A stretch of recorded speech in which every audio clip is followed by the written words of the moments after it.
There are so many new accessory dwelling unit rules sitting on Governor Newsom's desk. Once the deadline for the veto passes or the laws get signed in, then I'll put this long video together for the YouTube channel, and I'll use your comments on this video to know what I should prioritize. If your city takes too long to give you permits, you would be able to hire a third-party plan checker instead of the city. Another important change is a lot of cities' ADU rules will become completely unenforceable unless they submitted their ordinance for state approval in this really specific way. Another one is you'd be able to build a junior ADU without owner occupancy requirements under very specific conditions. In addition, so that you could combine that with previous rules and have a JADU and two ADUs all on one lot without owner occupancy. There's going to be translation of the ADU rules into multiple languages.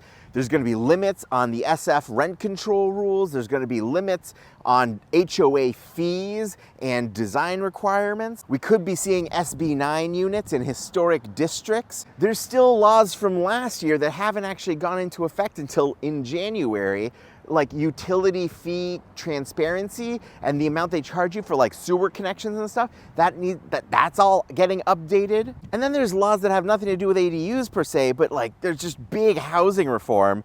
SB 79 we're hoping gets signed. That would mean 7-story buildings near certain high transit priority like rail stations and ferry buildings. And a bunch of things went in over the summer, like major CEQA reform, which means that housing projects used to get slowed down by these lawsuits that claim to be about environmental issues, but actually they'd always be about something else. There's a lot of new rules about how that'll work. If you have specific questions, let me know in the comments, and that video should pop up in October on how to ADU. Thank you for watching.